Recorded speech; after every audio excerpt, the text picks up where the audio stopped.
Olá, amigos da TV Aberta.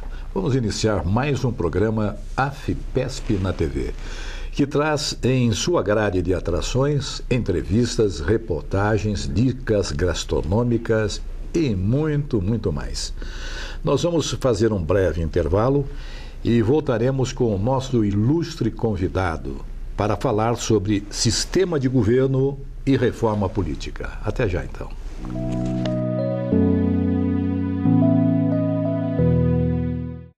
Confira em instantes a conversa do presidente da AFPESP, Antônio Carlos Duarte Moreira, com o presidente do Conselho Deliberativo da Associação, Dr. Cássio Juvenal Faria.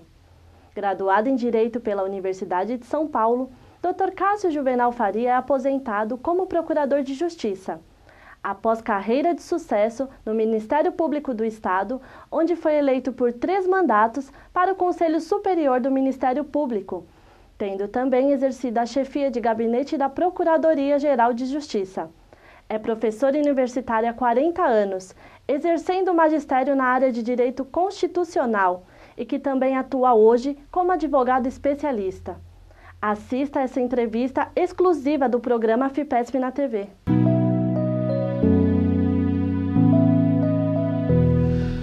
Na apresentação do convidado, Dr. Cássio Juvenal Faria, vocês ouviram no intervalo, com certeza, foi uma síntese do seu currículo. O Dr. Cássio é o atual presidente do Conselho Deliberativo da AFPESP. Nossa conversa de hoje com o Dr. Cássio é um tema que preocupa muito os brasileiros, o nosso sistema de governo e a desejada reforma política. Dr. Cássio, qual a diferença entre presidencialismo e parlamentarismo? Em primeiro lugar, a minha saudação aos prezados telespectadores que nos acompanham neste programa da TV Aberta AFPESP. A minha saudação ao presidente da diretoria executiva, Dr. Duarte Moreira, com o meu agradecimento pelo convite formulado. Em 1993, houve o plebiscito, como foi referido. Me permita fazer fique à vontade, um breve retrospecto. Quando nós tivemos a Assembleia Nacional Constituinte, em 1988, havia uma nítida tendência de que a opção pelo modelo político se faria pelo parlamentarismo. Essa ideia só foi abandonada quase que ao final dos trabalhos da Assembleia Constituinte, tanto assim que permaneceram no texto base, no texto final, alguns instrumentos que estavam no texto base e que são próprios de um regime parlamentarista, como, por exemplo, a medida provisória, que foi trazida do sistema italiano. Mas se fez essa opção pelo modelo presidencialista. Mas o Constituinte, talvez revelando com isso uma incerteza quanto à correção da escolha que ele havia feito, ele fez a previsão da realização de um plebiscito num prazo aproximado de 5 anos. O plebiscito deveria ser no dia 7 de setembro de 1993. E o eleitorado seria chamado nesse plebiscito a confirmar ou não a opção que havia sido feita pelo Constituinte em 1988. E esse plebiscito também faria a indagação sobre a manutenção da forma de governo presidencialista ou o retorno à forma de governo monárquica. Mas esse plebiscito, que estava a princípio designado para o dia 7 de setembro, por força de uma emenda constitucional, ele foi antecipado para o dia 21 de abril de 1993. E, efetivamente, não houve um tempo suficiente para que o eleitorado fosse esclarecido com relação às vantagens e desvantagens desse ou daquele regime de governo. E o que acabou acontecendo? O plebiscito foi realizado no dia 21 de abril. Nós tivemos um índice de abstenção elevadíssimo, por volta de 25%. E entre os eleitores que compareceram, ainda assim, e o voto era obrigatório, entre os eleitores que compareceram, ainda assim, houve um número muito expressivo de votos em branco e votos nulo, alcançando 13 milhões de votos. Nossa, muito. De tal maneira que a fatia do eleitorado que se pronunciou a respeito dessa opção tão relevante foi bastante insignificante. E o resultado do plebiscito acabou sendo, em números redondos, 70% a favor da permanência da forma de governo, do regime, da forma de governo republicana e do regime presidencialista. Com relação à indagação se isso teria sido ou não uma boa escolha, eu acredito que o tempo tenha se encarregado de demonstrar efetivamente, e esse é o meu modo de pensar, que não foi uma escolha acertada. Nós tivemos, desde 1988, várias crises político-institucionais muito graves. Nós tivemos, inclusive, o afastamento de 2 presidentes da República que foram condenados num processo traumático de impeachment pela prática de crime de responsabilidade. A irresponsabilidade dos últimos 2 governos presidencialistas conduziu o nosso país a uma situação de uma crise econômica e fiscal sem precedentes na nossa história, com um número tão elevado de desempregados no nosso país, infelizmente, mas principalmente levou a um índice, a um nível de corrupção verdadeiramente assustador. O que não teria acontecido efetivamente, no meu modo de pensar, se nós estivéssemos vivendo um regime de responsabilidade política, que é a essência do próprio regime parlamentarista. Deixa eu fazer só uma perguntinha aqui, porque senão vai me fugir a ideia. O regime parlamentarista já existiu entre nós aqui sem dúvida, na República, né? Na oportunidade que o primeiro-ministro foi o Tancredo Neves. Um dos 3, houve 3 gabinetes. 3 gabinetes. Perguntaria ao senhor, o parlamentarismo e o presidencialismo, nós não teríamos aí um problema de comando? Não vejo assim, se me permite.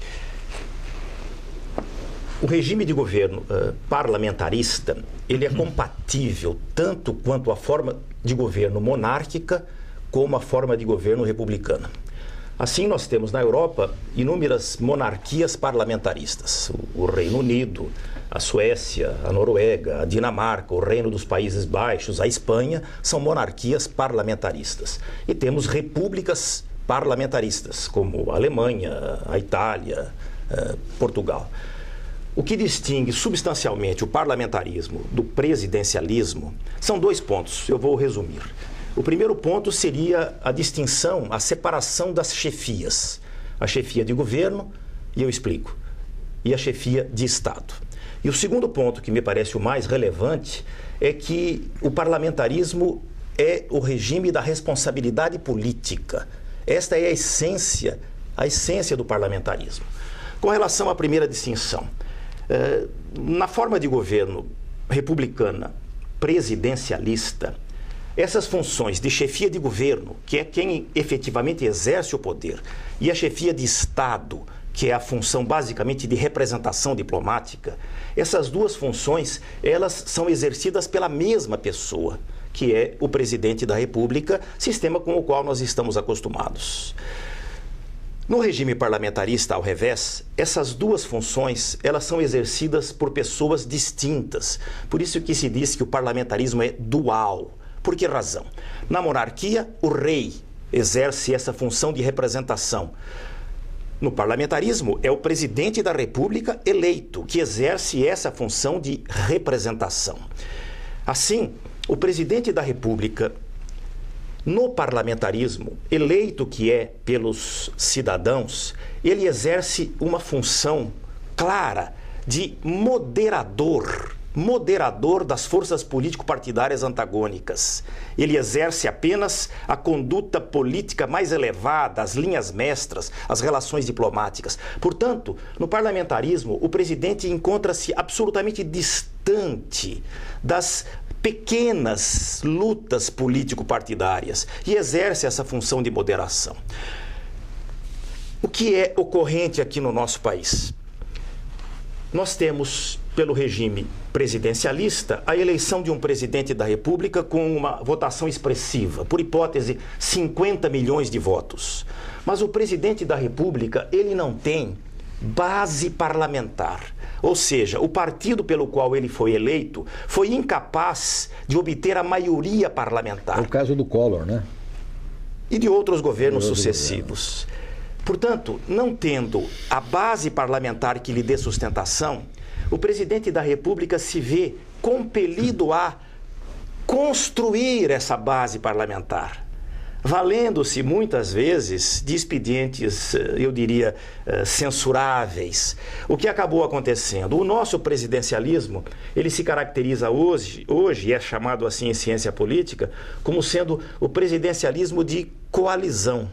Porque o presidente, para que ele obtenha essa base parlamentar indispensável à governabilidade, ele acaba para atrair para a sua base deputados em número suficiente, fazendo o quê? Infelizmente, o loteamento dos nossos ministérios e a farta de distribuição de cargos públicos a apadrinhados políticos que não têm nenhum comprometimento com a eficiência do serviço público.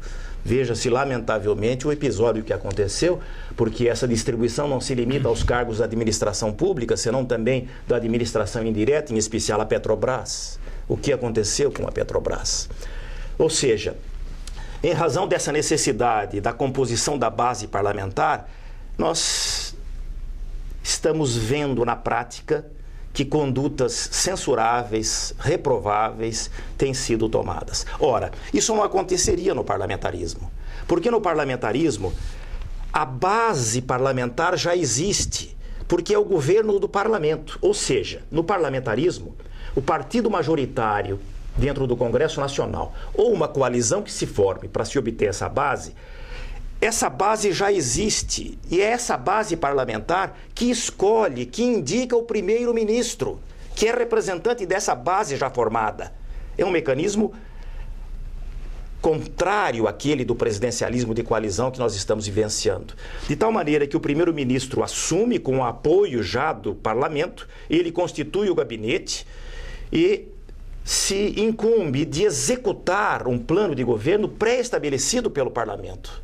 De tal forma que se o primeiro-ministro, e assim se chama, o primeiro-ministro, em alguns países premier, em alguns países é o chanceler, o primeiro-ministro deve executar esse plano de governo pré-estabelecido. E se eventualmente ele se revela um mau administrador ou pratica uma conduta censurável, ele pode ser facilmente substituído porque é um governo de responsabilidade política. Porque se o parlamento entende que não está havendo um desempenho correto ou que houve a prática de uma conduta censurável, ele será afastado imediatamente pelo parlamento, sem qualquer processo traumático, como existe no caso do impeachment. Ou seja, basta que o parlamento aprove uma moção de desconfiança ou rejeite um voto de confiança que seja solicitado pelo primeiro-ministro, que o gabinete cai, essa é a expressão. O gabinete cai e um novo gabinete se forma, sem nenhum traumatismo, como acontece no processo do impeachment no presidencialismo. E essa responsabilidade política, se me permite para concluir, é de mão dupla. Por quê? Porque se o primeiro-ministro entende que a base de sustentação pode ser aumentada porque o seu governo está indo bem, o que ele faz? E recentemente isso aconteceu no Reino Unido, em que a primeira-ministra Theresa May tomou essa atitude. Ele pode dissolver o parlamento. A responsabilidade política é dele e do parlamento. E convocar novas eleições, para que se componha uma maioria ainda mais qualificada que lhe dê sustentação política. No Reino Unido, ela pretendia fazer isso para acelerar o processo de exclusão do Reino Unido da Comunidade Europeia. Portanto, nós temos no parlamentarismo e no presidencialismo, nessa distinção da responsabilidade política, há uma expressão histórica.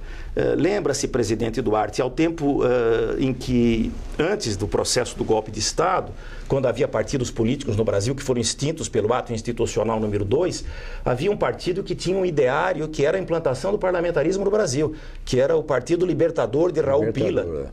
E Raul Pila dizia com muita propriedade que o parlamentarismo é o sistema da responsabilidade a prazo incerto, porque o governo tem responsabilidade e não tem mandato a prazo certo, enquanto o presidencialismo seria o sistema da irresponsabilidade política a prazo certo, porque tem mandato. E para que o mandato seja interrompido, haveria necessidade do processo traumático do impeachment. Já que o senhor falou interrompido, nós vamos interromper o programa e vamos deixar para o próximo programa, na semana que vem, a continuação dessa importante palestra. Aliás, na realidade, não está sendo entrevistado, só estou proferindo uma palestra, o que muito engrandece a FIPESP na TV. Vamos fazer essa interrupção e vocês continuem aqui na FIPESP na TV e sua grade de programação. Muito obrigado e até a próxima semana.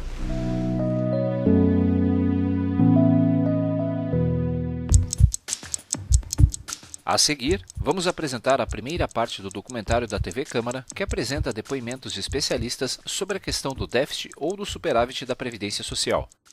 Em função do tempo de exibição, a segunda parte será exibida na próxima semana.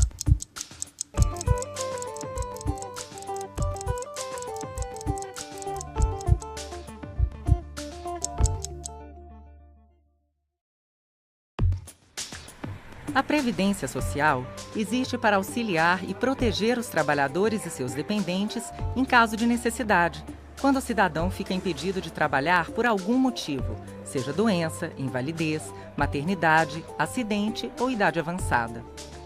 O modelo brasileiro se baseia num pacto geracional. A contribuição dos trabalhadores da ativa financia o benefício dos que já se aposentaram. As estatísticas mostram que a população está envelhecendo. O número de aposentados deve triplicar nos próximos 30 anos.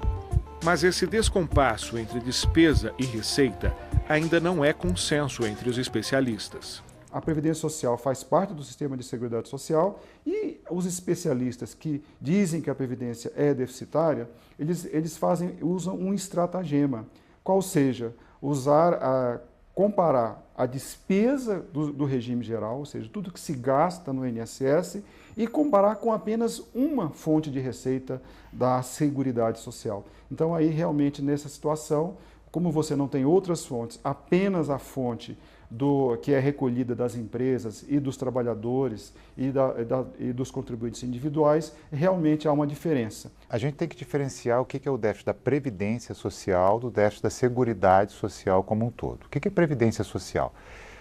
Todo mês o trabalhador ele recolhe, lá no contra-cheque dele tem um recolhimento para o INSS. E além do recolhimento dele, tem um recolhimento que a empresa também faz para o INSS. Quando a gente considera só isso do INSS, somando o que se arrecada do INSS e o que se gasta do INSS, no ano de 2015 houve um déficit na faixa de 86 bilhões.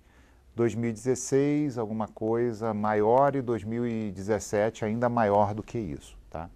Então, não existe muito debate a respeito do déficit da Previdência Social do INSS. O debate que existe diz respeito ao déficit da Seguridade Social. Nós tivemos em 2015, na realidade, um superávit de 11 bilhões de reais. Tá? Quando eu olho para trás, a série histórica, os números são muito maiores. 2014, 54 bilhões de reais. 2013, 76 bilhões de reais. E 2012, 82 bilhões de reais. Todos esses números e valores de superávites, eles não estão estocados.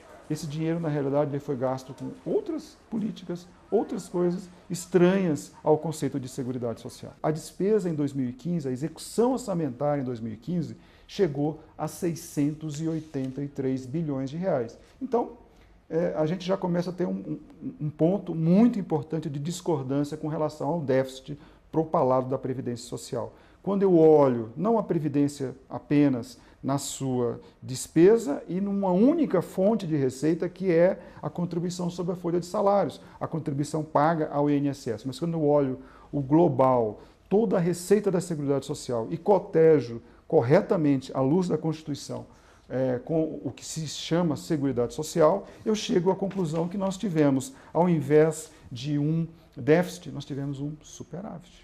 O orçamento fiscal, ele tem a obrigação de socorrer o orçamento da Seguridade Social, porque faz parte das receitas da Seguridade Social as receitas próprias do governo, ou dos governos, estadual, municipal e federal. A população, de uma maneira geral, está contribuindo para cobrir esses déficits da Previdência. Tá? Nós podemos falar de 85 bilhões esse ano, 140 bilhões o ano que vem e assim por diante. Isso está sendo pago com recursos de tributos.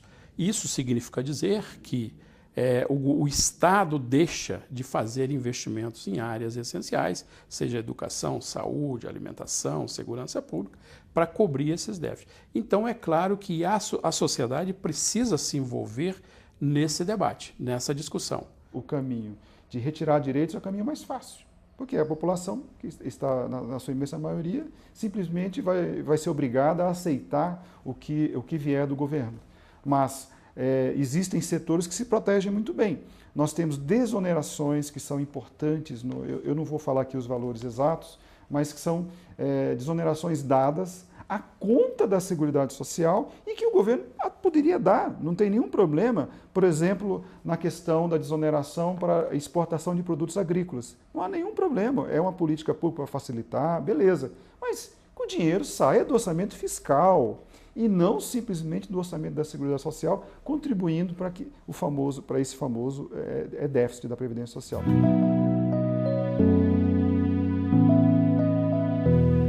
Olá! Neste ano, o Hospital do Servidor Público do Estado completa 56 anos de fundação. É importante registrar que a AFEPESP foi uma das entidades que mais lutou pela implantação deste complexo hospitalar, com intenso trabalho na década de 60 do presidente José de Araújo Luso Júnior. Uma importante obra de modernização do hospital foi inaugurada recentemente, o Centro Integralidade. Nossa equipe de reportagem foi conhecer. Confira!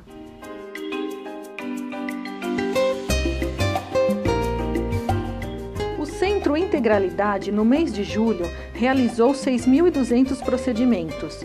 São várias áreas de assistência, como fisioterapia cinésio ou cinesioterapia, completo atendimento para reabilitação de movimentos.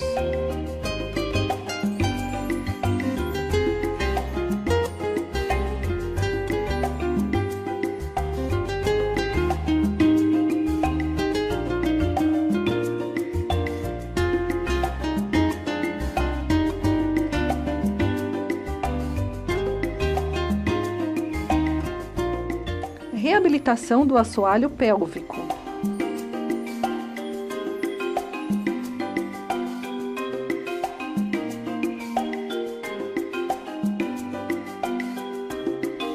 Reabilitação virtual, que trata de restabelecimento do equilíbrio com modernos equipamentos. Reabilitação neurológica.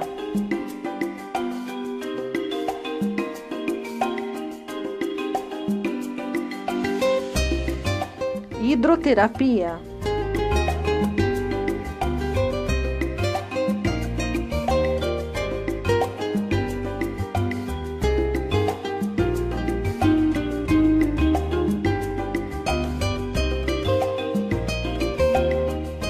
RPG e ginásio de atividades físicas.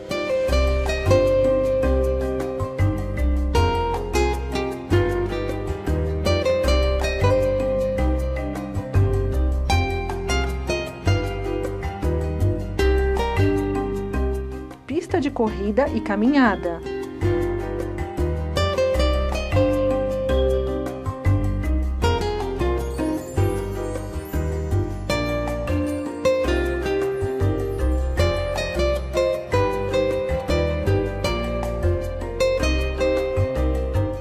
Além de todas as atividades acima, o Centro Integralidade tem o atendimento do Programa de Atenção ao Idoso Mário Covas. Neste programa, os usuários do IANSP que se cadastram passam por avaliações com especialistas e são direcionados para as atividades, conforme a necessidade de cada paciente. O programa tem a sigla PAI e oferece atividades como sala de convivência, inglês, informática, artesanato, canto, oficina de memória e jogos, marchetaria, crochê, jardinagem, curso para uso de celular, danças, acupuntura, um completo atendimento aos idosos com avaliação psicológica, nutricional, palestras e eventos. O Centro Integralidade possui áreas especiais para aulas, cursos e um auditório com capacidade para 430 pessoas, com sala de tradução simultânea. É um local destinado ao aprendizado dos profissionais do IANSP e também para os pacientes, além de toda a comunidade de saúde que pode alugar para realizar simpósios, conferências ou congressos. A arquitetura do Centro Integralidade reflete sua proposta de trabalho, que é de integrar, reabilitar e inserir. No prédio, as salas de reabilitação permitem a visão do ambiente externo, agregando sensações para o paciente que está em reabilitação. Na frente, foram plantadas árvores e cada uma com o nome de uma especialidade. A saúde do servidor público é o maior patrimônio do Estado. Por isso, a modernização do hospital é fundamental para bem servir aos usuários que contribuem mensalmente para manter o sistema. Continue com a nossa programação e até breve.